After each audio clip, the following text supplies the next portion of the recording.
Everybody, and today we have got this wonderful old book, amazing book by the great Henry Fielding, and this is Tom Jones, which is very famous. And we have book one, book two, book three, like that. Part one, it was called book one that time.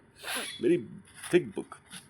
And I think if we master this thick book, then we'll master how to read books as such. So there are two advantages of reading Tom Jones. One is to enjoy, of course, the beauty and the depth and the wonder of this book, wonder of literature. The other is that you master reading itself, because if you can read uh, 816 page dense difficult so-called difficult book word by word and memorize it, you understand, memorize what is meaning of memorize, master it, understand and master it. It's a different kind of thing. You do it, then you will know, and we'll do it together.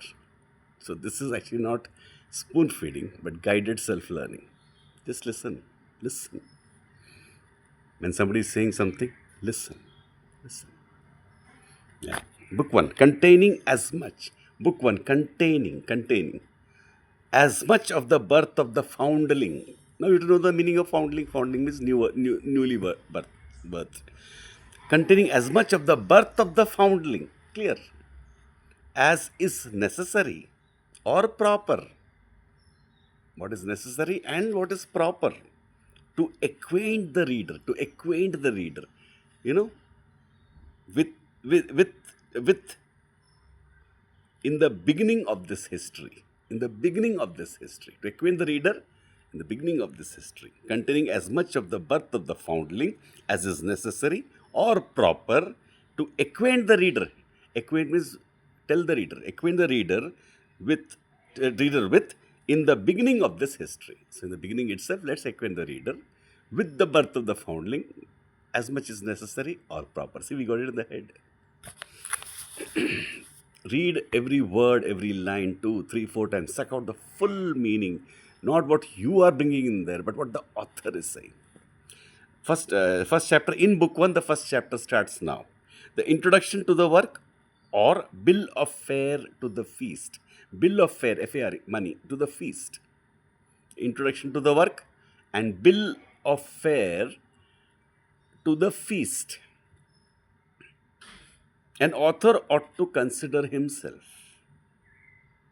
An author ought to consider himself, okay, not as a gentleman who gives a private or eleemosynary treat, but rather as one who keeps a public ordinary,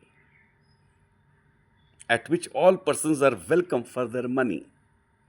In the former case, it is well known that the entertainer provides what fare he pleases. Fare means money.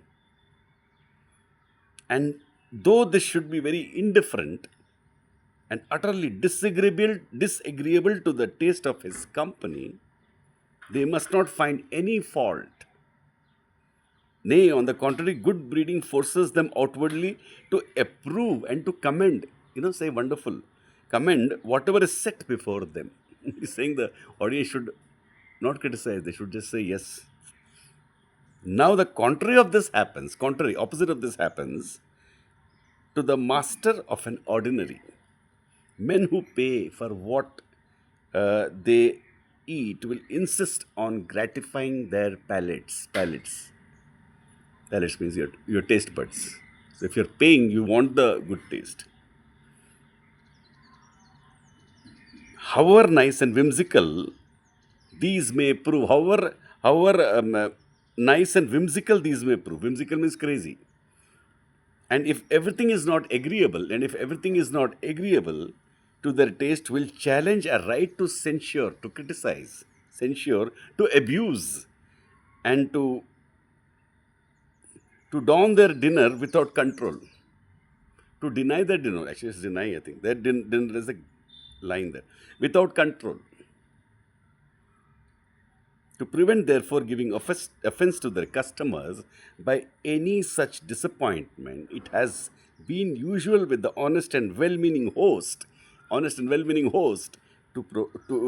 provide a bill of fare. That is why they give a bill of fare, bill of money, which all persons may peruse, look at it, at their first entrance into the house, and having thence Thence means thus, acquainted themselves with the entertainment which they may expect, may either stay, they may either stay and regale, which means enjoy, regale, which means enjoy with what is provided for them, or may depart, leave to some other ordinary, better accommodated to their taste. Some other ordinary place, better accommodated to their taste. So, before itself, it's a simple point here. That completes 5 minutes. We have completed one page. We'll go slow and steady. And as great literature starts like this, slow, it lays the background. It gives a full reality to the character, to the motivation, to the even the scenery and everything. And then it plunges into the story. And the story is always a truthful story, not a fantasy story, usually, but a truthful story. Maybe about ordinary men, but the truth in them, the metaphysical truth in them. That's the way a book can be read, should be read. Yeah, thank you.